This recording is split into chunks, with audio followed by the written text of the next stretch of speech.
Hello dear students, welcome to Gurukul Vishwamitra. Gurukul Vishwamitra YouTube চ্যানেলে তোমাদের সকলকে স্বাগত জানাচ্ছি। আর সকলকে আজকে গুড মর্নিং জানাচ্ছি। আজকে সকালবেলায় তোমাদের জন্য ক্লাস নিয়ে এসেছি। তো চলো, যেটা হচ্ছে আমাদের আলোচনার বিষয়, যে আসন্ন কলকাতা পুলিশ এবং ওয়েস্ট বেঙ্গল পুলিশের যে প্র্যাকটিস সিরিজের সেশন চলছে, সেই সেশনের আজকে হচ্ছে আমরা দেখে নিচ্ছি কততম প্র্যাকটিস সেট, এটা একটু দেখে নেব আমরা। আজকে হচ্ছে প্র্যাকটিস সেট নাম্বার 15, অর্থাৎ 14টি সেট কিন্তু ইতিমধ্যে আমাদের হয়ে গেছে। তো চলো কথা না বাড়িয়ে আমরা তাহলে প্রশ্ন উত্তর পর্বে এগিয়ে যাই। আজকের প্রথম প্রশ্ন, change the following sentence to passive voice. আচ্ছা, অ্যাক্টিভ ভয়েস রয়েছে, তোমাকে বলেছে যে প্যাসিভ ভয়েসে করতে হবে। The committee will announce the results tomorrow, অর্থাৎ কমিটি আগামীকালকে ফলাফল ঘোষণা করবে। তাহলে এইখানে অ্যাক্টিভ ভয়েসে আমরা দেখে নিচ্ছি কি সাবজেক্ট কি, কমিটি। উইল অ্যানাউন্স হচ্ছে ভার বা মেন ভার, আর দ্য রেজাল্টস হচ্ছে আমার অবজেক্ট, তাই তো? তাহলে আমরা জানি প্যাসিভ করতে গেলে আমাদের কি করা দরকার। এই ক্ষেত্রে আমাকে অবজেক্টটাকে আগে বা প্রথমে নিয়ে আসতে হবে। অবজেক্টটা কি রয়েছে? The results. দেখি ABCD 4টি অপশনে কিন্তু তার রেজাল্টস রয়েছে। এইবার মূল ভার্ব বা মেইন যে ক্রিয়াপদ রয়েছে, মেইন ভার্বটা, সেটা হচ্ছে ফিউচার টেন্সে রয়েছে, সিম্পল ফিউচার টেন্সে রয়েছে। তাহলে তার রেজাল্টস হচ্ছে আমি, আমরা, তুমি, তোমরা নয়, অর্থাৎ ফার্স্ট পারসন বা সেকেন্ড পারসনের কোনো উপাদান কিন্তু নয়। তাহলে থার্ড পারসন। এইবার থার্ড পারসন মানেই হচ্ছে এই ক্ষেত্রে শ্যাল এবং উইলের মধ্যে উইল যাবে। তাহলে তার রেজাল্টসের পরে উইল আসবে। দেখি উইল কোথায় কোথায় রয়েছে। অপশন এতে এবং অপশন সিতে কিন্তু উইল রয়েছে। তাহলে বি আর ডি কেন হচ্ছে না? যেহেতু ফিউচার টেন্স, তাহলে এই ক্ষেত্রে আর বা হ্যাভ এরা কিন্তু আসবে না। তাহলে দেখো কিভাবে আমরা প্রথম দিক থেকেই সরাসরি সঠিক উত্তরের দিকে কিন্তু যেতে পারি। তাহলে এখানে কি রয়েছে? Simple future tense. তাহলে সিম্পল ফিউচার টেন্সে তাহলে শ্যাল উইলের পরে একটা বি আসবে। তাহলে বি এখানে রয়েছে অপশন এতে। তারপরে মেইন ভার্বের থার্ড ফর্ম অর্থাৎ পাস্ট পার্টিসিপল ফর্ম, সেটা হচ্ছে গিয়ে অ্যানাউন্সড, সেটাও ঠিক রয়েছে। এইখানে উইল হ্যাভ বিন অ্যানাউন্সড, এটা কিন্তু ফিউচার পারফেক্ট টেন্সের একটা নিয়মের অধীনস্থ রয়েছে। তাও simple future, simple perfect tense তো আর নয়, সেই জন্য অপশন সিও কিন্তু হচ্ছে না। তাহলে মিলে যাচ্ছে কোনটা? অ্যাজ পার রুল আমার মিলে যাচ্ছে হচ্ছে অপশন এই। তাহলে the committee will announce the results tomorrow. তাহলে টুমোরোর জায়গায় থাকলো। আমি কি করলাম? অবজেক্টটাকে আগে আনলাম। The results will be announced কার দ্বারা? By the committee, by plus subject, অর্থাৎ বাই দ্য কমিটি। কবে? টুমোরো, অর্থাৎ আগামীকাল। এই হচ্ছে প্রথম প্রশ্ন গেল। কোশ্চেন নাম্বার 2 দেখি আমরা কি রয়েছে। Change the following sentence to indirect speech. আচ্ছা, ইনডিরেক্ট স্পিচ বুঝতেই পারছো, ইনডিরেক্ট স্পিচ মানে হচ্ছে ন্যারেশন চেঞ্জের যে বিষয় সেটা। বলেছে the doctor said to him you need to take rest for a week. তোমাকে এক সপ্তাহ ব্যাপী রেস্ট নিতে হবে। তো এখানে দেখি ইনভার্টেড কমার মধ্যে এটা হচ্ছে কি আমার রিপোর্টেড স্পিচ, তাই তো? You need to take rest for a week. তো রিপোর্টেড স্পিচটা আমি দেখে নিলাম। এরপরে আমরা দেখে নিচ্ছি এটা হচ্ছে তোমার ইনভার্টেড কমার মধ্যে থাকা যে অংশটুকু, সেটা হচ্ছে গিয়ে তোমার অ্যাসার্টিভ সেন্টেন্সের মধ্যেই পড়ছে। তো এখানে সেইটোর বদলে টোল্ড হবে। দ্য ডক্টর টোল্ড, এই যে রিপোর্টিং ভার্ব আমি যেটাকে বলছি রিপোর্টিং ভার্ব, তাহলে সেইটু থাকলে কি হয়? টোল্ড সেইট তো হবেই না। তাহলে অপশন ডি কিন্তু প্রথমেই এলিমিনেট হয়ে গেল। তাহলে the doctor told him that linker that, ঠিক আছে এই পর্যন্ত। এইবার বিষয়টা হচ্ছে এই সেন্টেন্সটি, ইনভার্টেড কমার মধ্যে থাকা সেন্টেন্সটি শুরু হচ্ছে ইউ দিয়ে। তাহলে ডক্টর কাকে বলেছিল কথাটা যে you need to take rest for a week? তাহলে ইউটা কাকে নির্দেশ করছে? হিমকে। তাহলে হিম থাকলে কি হবে? হি হবে। তাহলে দেখো তো হি কোথায় আছে? অপশন এ এবং অপশন সিতে রয়েছে। তাহলে বিতে কিন্তু ইউই রয়েছে, তাহলে বি কিন্তু হচ্ছে না। তাহলে দেখো প্রথমে আমার বি এবং ডি কিন্তু এই ক্ষেত্রেও এলিমিনেট হয়ে গেল। তারপরে কি দেখবো আমরা? তো হি ঠিক আছে। এইবার রিপোর্টিং ভার্ব আমার কোন টেন্সে রয়েছে? রিপোর্টিং ভার্ব রয়েছে হচ্ছে আমার সিম্পল পাস্ট টেন্সে, তাহলে রিপোর্টেড ভার্বটা কেউ কিন্তু সিম্পল পাস্টেই নিয়ে যেতে হবে, যদিও এটা সিম্পল প্রেজেন্টে রয়েছে। তাহলে হি নিডেড, আর এখানে কি রয়েছে হি নিডস, তাহলে এটা প্রেজেন্টে রয়ে গেছে, তাহলে এটাও হচ্ছে না। তাহলে এইখানে তোমার সিও কিন্তু এলিমিনেট হয়ে গেল, অর্থাৎ অপশন বি সি ডি এই ক্ষেত্রেও কিন্তু এলিমিনেট হয়ে গেল। তাহলে আমার অপশন এ কিন্তু ডেফিনেটলি তাহলে সঠিক হওয়া উচিত। তা আমি মিলিয়ে নিচ্ছি, the doctor told him that he needed কি to take rest for a week, হয়ে গেল। তাহলে আমি তোমাদেরকে যেটা বলার চেষ্টা করছি সেটা হচ্ছে যে ধরো আমরা প্রতিটি অপশনের শুরুর দিকটাই যদি পড়ে একটা জায়গায় আমরা আসতে পারি, সঠিক উত্তরে উপনীত হতে পারি, সেই ক্ষেত্রে আমার কিন্তু সময়টাও কিন্তু অনেকটা কম লাগবে আর কি। তো যাই হোক, প্রথম প্রশ্ন, দ্বিতীয় প্রশ্নের পরে এখন আমরা কোশ্চেন নাম্বার 3-তে যাচ্ছি। বলেছে change the degree of comparison of the following sentence. আচ্ছা, degree of comparison of the following sentence, this is the tallest building in the city, অর্থাৎ এটা হচ্ছে গিয়ে শহরের মধ্যে সব থেকে উচ্চতম একটা বিল্ডিং। তো টলেস্ট বিল্ডিং, তাহলে টল, টলার, টলেস্ট, তাহলে টলেস্ট হচ্ছে সুপারলেটিভ ডিগ্রি। এইবার দেখতে হবে, এখানে তোমাকে বলেনি যে সুপারলেটিভ ডিগ্রিতে রয়েছে, তাহলে তুমি পজিটিভ বা কম্পারেটিভ করো।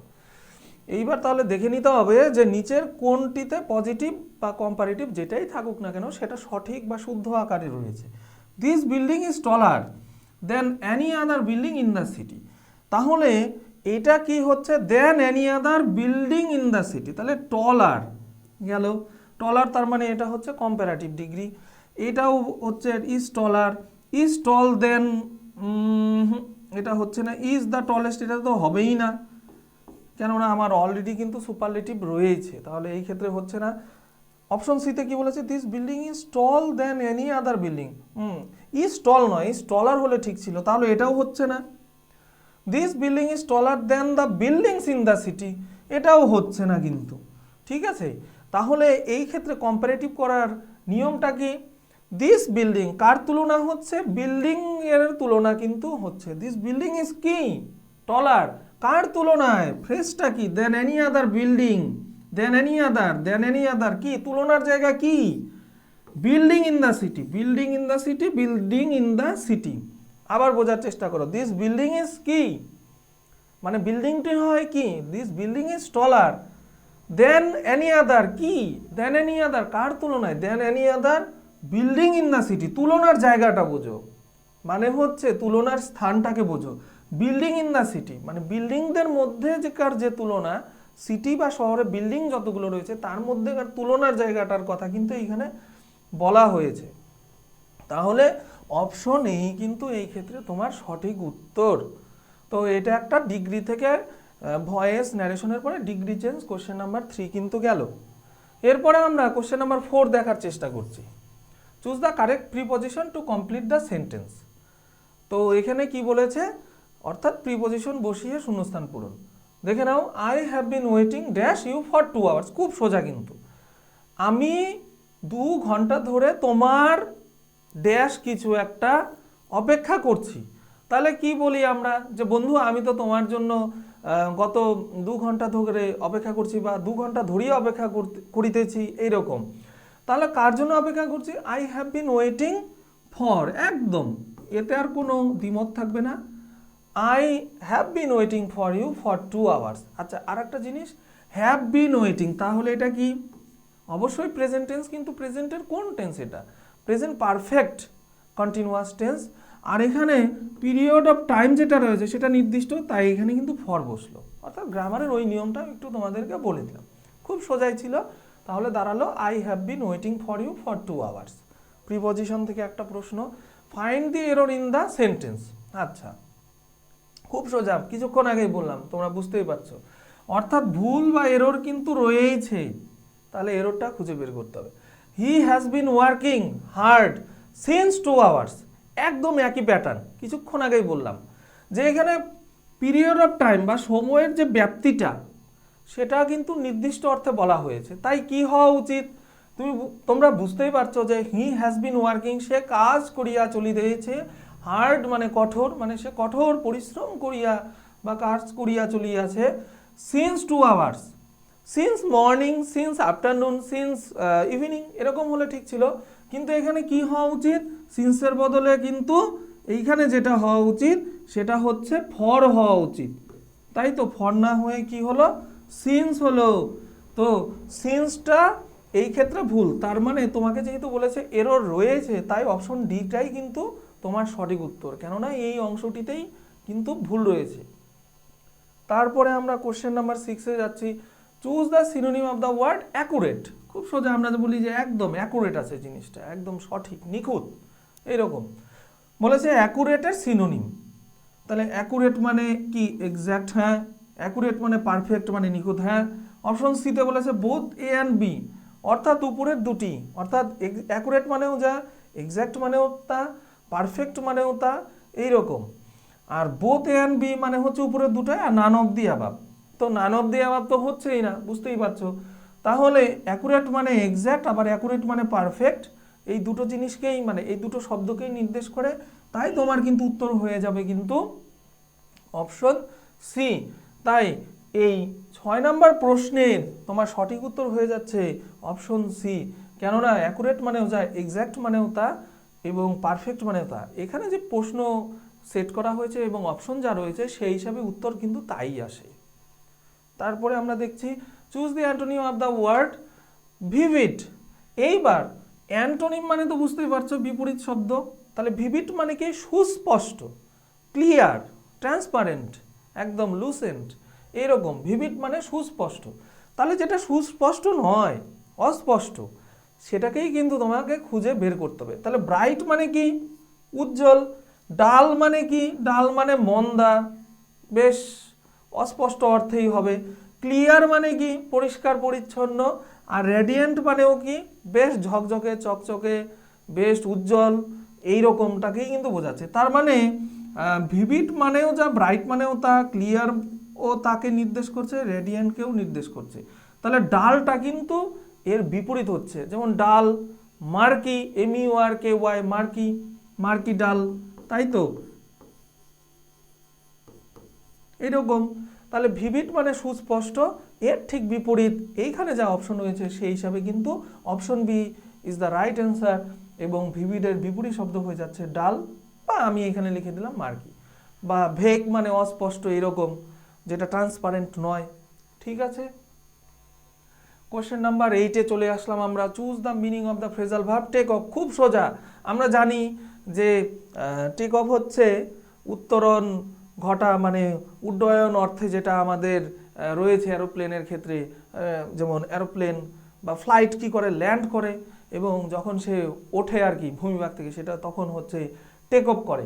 তো এখানে ওইভাবে অপশনগুলো দেওয়া আছে, খুব সোজা। টেক অফ মানে কি, তাহলে টু ল্যান্ড, না ল্যান্ড তো হচ্ছে না।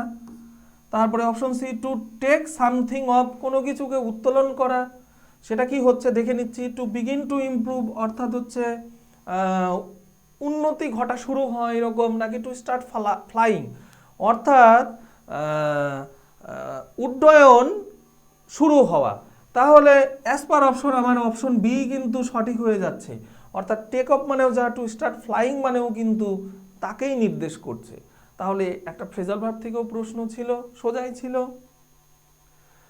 Choose the one word substitution for, খুব সোজা, আমি আশা করছি তোমরা সকলেই পারবে। এ প্লেস, অর্থাৎ একটি স্থান, হোয়ার অ্যানিমেলস আর স্লটার্ড অবলিক বুচার্ড।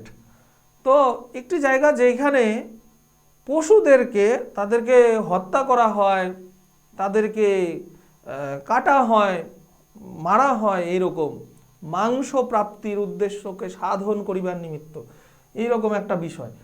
তো সেই জায়গাটাকে কি বলছে, কসাইখানা, এরকম। তাহলে কেজ মানে হচ্ছে খাঁচা।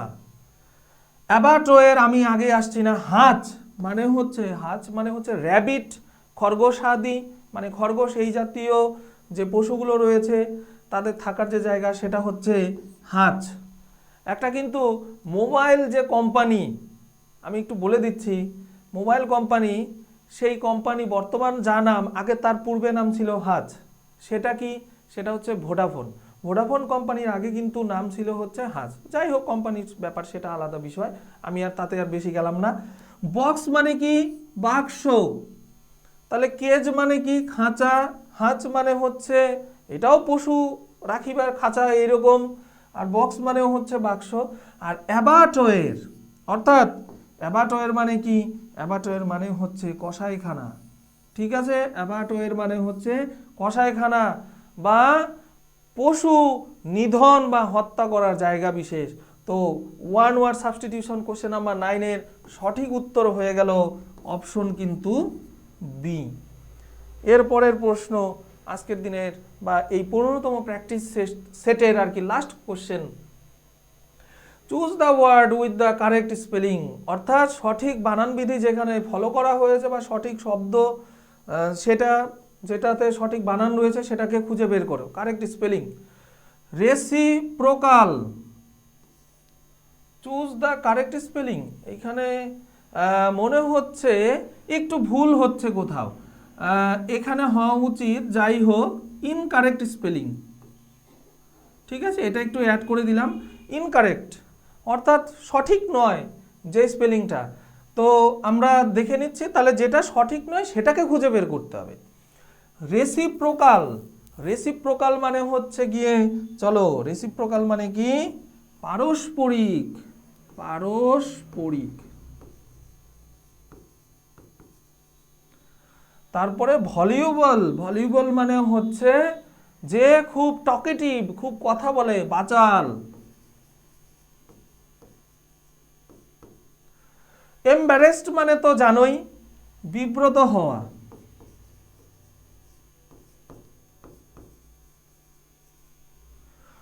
আর এইখানে হচ্ছে অপশনটি মিস্টেরিয়াস, মানে হচ্ছে যেটা হচ্ছে চমৎকার কোনো কিছু, মানে মিস্টেরিয়াস, গুপ্ত, গোপনীয়, এরকম রহস্যময়, এটা সবথেকে ভালো হয়, রহস্যময়। এবার বানানগুলো আমি ইচ্ছে করে একটু তোমাদের মানেগুলো লিখে দিলাম। তো রেসিপ্রোকাল, RECIPROCAL, এটা বানান ঠিকই আছে। ভলিউবল, ভলিউম, ভলিউবল, VOLUBLE। এম্বারেসড, এরকম একটা হয়তো প্রশ্ন কোনো একটা সেটে তোমাদের ছিল, EMBARBARREST, RASSED, এম্বারেসড। আর মিস্টেরিয়াস বানানটা দেখো তো, মিস্টেরিয়াস বানানটা কি হওয়া উচিত? MYS, মিস্টে, তাহলে MYST, মিস্টেরিয়াস, RIOUS। তাহলে এইখানে একটা কিসের কমতি বা ঘাটতি রয়েছে? এই জায়গাতে ও এর কিন্তু ঘাটতি রয়েছে। তাহলে তোমার সঠিক উত্তর হয়ে গেল কিন্তু অপশন ডি। যেহেতু একটু নির্দেশে গন্ডগোল ছিল, আমি সেটা ঠিক করে দিলাম। Incorrect spelling, choose the word with the incorrect spelling, অর্থাৎ যেখানে বানানটা সঠিকভাবে করা নেই, তাহলে মিস্টেরিয়াস বানানে ভুল রয়েছে, সেটাই তোমাকে কি করতে হলো? খুঁজে বের করতে হলো। তো যাই হোক ডিয়ার স্টুডেন্টস, আজকে এইভাবে আমাদের 15তম প্র্যাকটিস সেট বা প্র্যাকটিস সেশন সেট নাম্বার হচ্ছে 15, এটা কিন্তু শেষ হয়ে গেল। আশা করছি সেই একই কথা তোমাদের খুব কাজে লাগবে। পরীক্ষা এখনো বলা যাচ্ছে না ঠিক কবে হচ্ছে বা হবে, কিন্তু পড়াশোনাটা কিন্তু চালিয়ে যেতেই হবে। তো সবসময় মনে জোর রেখে পড়াশোনাটা কিন্তু উদ্যমের সঙ্গে করে যেতে হবে। যে কোনো সময় পরীক্ষার দিন তারিখ ঘোষিত হয়ে যাবে, তখন কিন্তু চাইলেও সময় পাওয়া যাবে না। তো এটুকু রিকোয়েস্ট তোমাদের সকলের প্রতি থাকলো। আজকের মতো তাহলে এখানেই শেষ করছি। নমস্কার।